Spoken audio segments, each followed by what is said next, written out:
Baik, Assalamualaikum warahmatullahi wabarakatuh. Perkenalkan, nama saya Widya Stuti Fajar, program studi bimbingan dan konseling BK kelas A.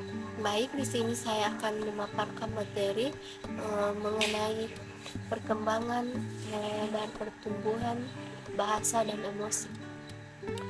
Baik, langsung saja. Yang pertama itu pada perkembangan dan pertumbuhan bahasa, yang dimana bahasa sendiri ini merupakan media komunikasi yang digunakan untuk menyampaikan pesan, pendapat atau perasaan dengan menggunakan simbol-simbol tertentu yang dimana disepakati bersama. Kemudian juga kata dirangkai berdasarkan urutan membentuk kalimat yang bermakna. Dalam kegiatan ini mengikuti suatu aturan atau tata bahasa yang dimana berlaku dalam suatu komunitas atau masyarakat. Baik, yang kedua itu bahasa laut yang dimana merupakan sebarang bentuk komunikasi di antara orang-orang baik yang bersifat verbal ataupun isyarat dan sikap penggunaan lambang-lambang dalam komunikasi. Selanjutnya itu pada bahasa merupakan alat sosialisasi dan merupakan dasar perkembangan inteligensi. Yang terakhir itu bahasa. Bahasa ini merupakan kemampuan untuk berkomunikasi dengan orang lain, seperti halnya dengan tercakup semua cara, pikiran ataupun perasaan yang dinyatakan dalam bentuk lambang atau simbol untuk mengungkapkan suatu pikiran, seperti dengan menggunakan lisan, tulisan, isyarat, bilangan, lukisan, dan mimik wajah itu sendiri. Selanjutnya pada pertumbuhan dan perkembangan emosi, yang dimana menurut para ahli, menurut George Miller, tindakan-tindakan seperti pemaksaan. Selanjutnya yang kedua itu pengertian emosi, yang dimana menurut Engels, emosi adalah kondisi perasaan yang kompleks yang diiringi dengan beberapa gerakan atau aktivitas kelenjar. Kemudian pengertian emosi menurut Dr. Muhammad Najati, yang dimana emosi adalah kekacauan hebat yang meliputi segala aspek individu dan berpengaruh terhadap perilaku serta perasaan dan fungsi vitalnya. Kemudian itu pada pengertian emosi menurut Dr. Abdullah Abdul Hai Musa, yang dimana emosi ini merupakan perubahan tiba-tiba yang meliputi segala aspek individu, baik psikis maupun fisiknya. Kemudian itu pada tahap-tahap perkembangan bahasa dan emosi, yang dimana menurut para ahli, yang pertama bayi hingga masa remaja. Pada tahap awal bayi akan mengalami suatu seperti mengalami suatu permasalahan, baik secara personal maupun non-personal, yang kayak senang, sedih, marah, sambil mulai mengembangkan kemampuan bahasa serta melalui komunikasi nonverbal. Kemudian yang kedua itu pada usia prasekolah, yang dimana mereka cenderung mengalami perkembangan bahasa yang pesat. Kemudian juga mulai memahami tata bahasa, seperti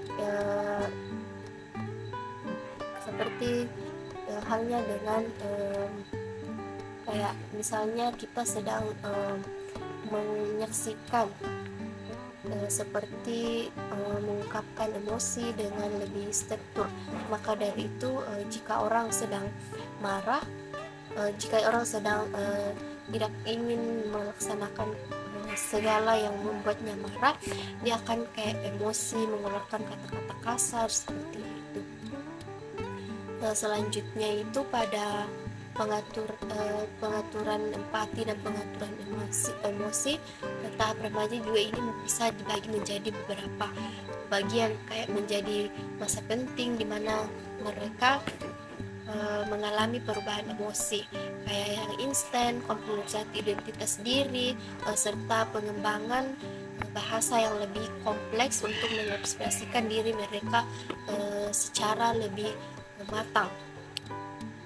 Selanjutnya, periode perkembangan dan pertumbuhan bahasa dan emosi, yang dimana periode perkembangan ini lebih umumnya berkembang secara signifikan, yang dimana selama periode awal kehidupan pada usia dini anak-anak mulai kayak mengembangkan potensi dirinya atau emosi mereka. Pada usia prasekolah juga ini mereka biasanya mulai mengasah keterampilan yang dimana bahasa dan sosial lebih lanjut. Kemudian itu pada sementara itu juga pada emosi mereka juga menjadi lebih kompleks dan terkadang untuk sulit diatur.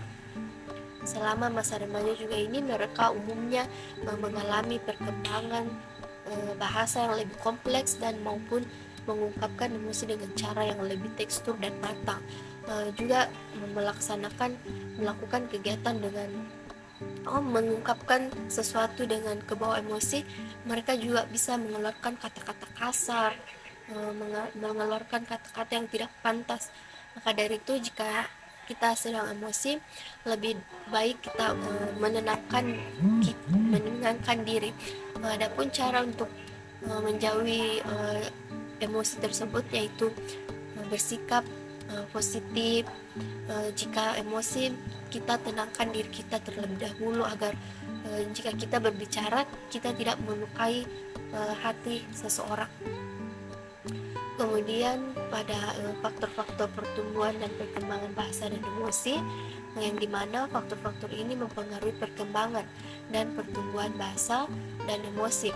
Faktor-faktor ini juga mempengaruhi perkembangan dan pertumbuhan bahasa, serta meliputi serta emosi juga ini meliputi tentang lingkungan sosial, interaksi dengan orang lain, ataupun tidak dengan stimulasi lingkungan, seperti halnya dengan keterlibatan orang tua, serta faktor genetik dan perkembangan otak yang terkait dengan pembelajaran bahasa. Seperti halnya dengan berbicara dengan orang lain, kita harus sepatutnya berbahasa dengan baik, berbahasa dengan jelas agar si pendengar juga memahami apa yang kita bicarakan. Selanjutnya juga pada regulasi emosi. Selain itu, pengalaman masa kanak-kanak, pendidikan, serta kondisi kesehatan juga dapat mempengaruhi perkembangan bahasa dan emosi seseorang. Karena bahasa sangat penting bagi diri kita sendiri, untuk itu kita jaga dan tahan diri kita agar tidak terbawa emosi dalam berbicara dengan orang lain, sedang bermain, berbicara. Itu semua juga termasuk pada faktor-faktor pertumbuhan dan perkembangan bahasa dan emosi. Kita juga harus menekankan diri kita, mencintai diri kita agar kita lebih luas memahami bagaimana karakter dari diri kita sendiri, agar kedepannya juga kita tidak melukai hati orang lain jika kita sedang berbahasa dan sedang berbicara.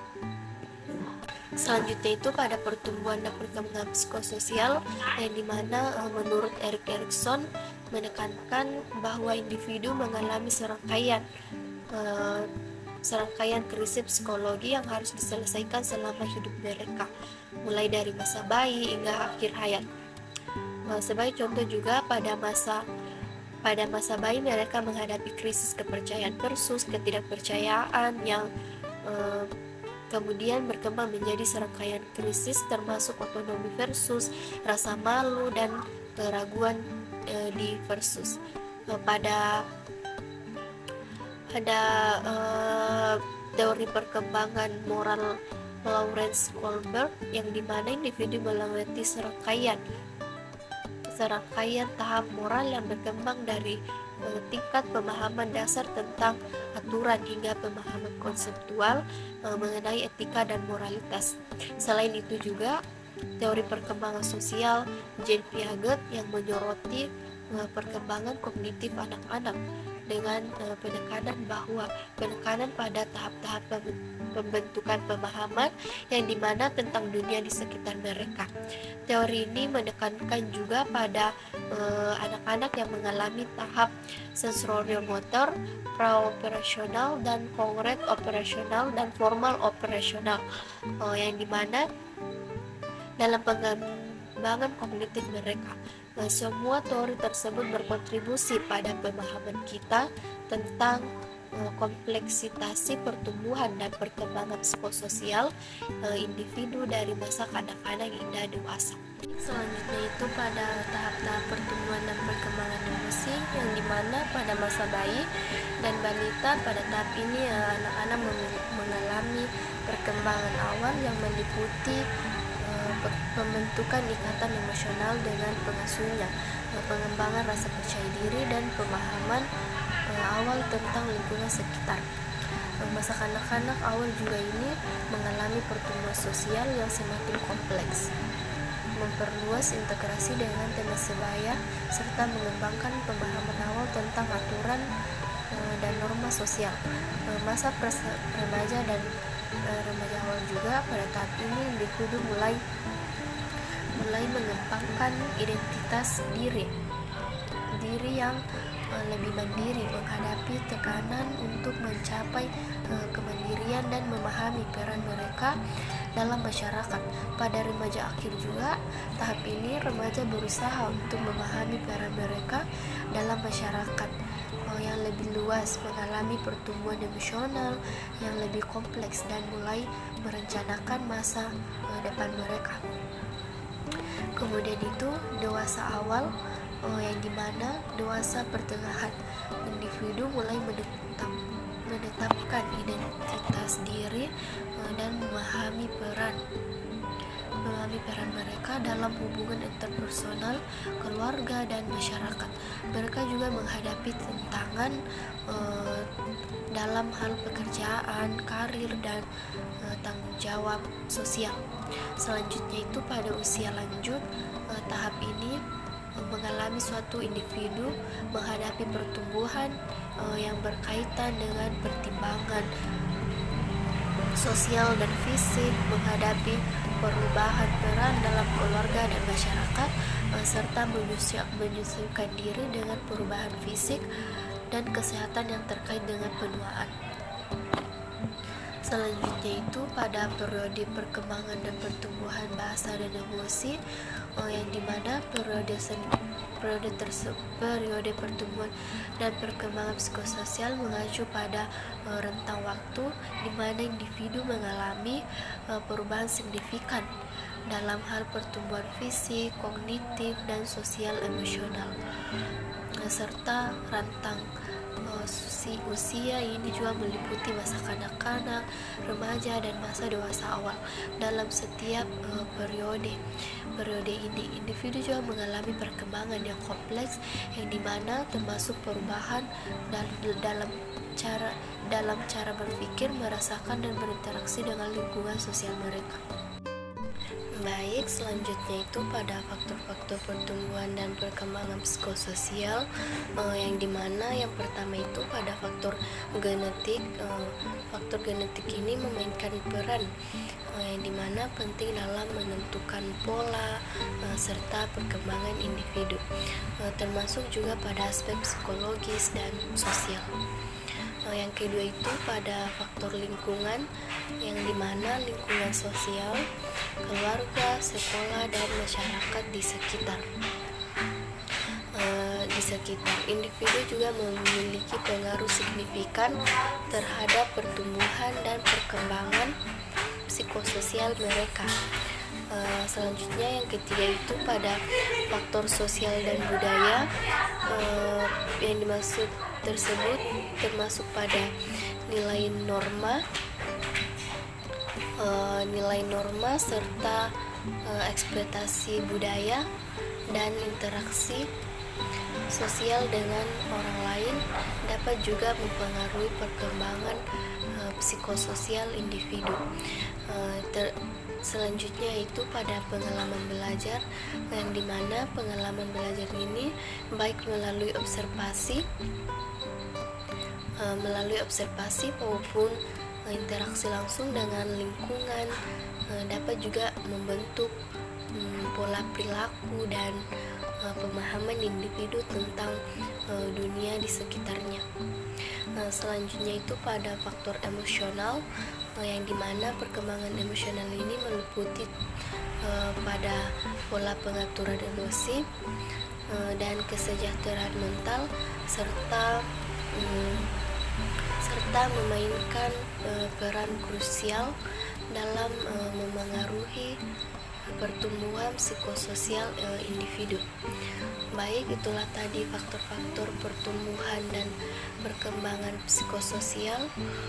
Selanjutnya itu adapun kesimpulan materi mengenai pertumbuhan dan perkembangan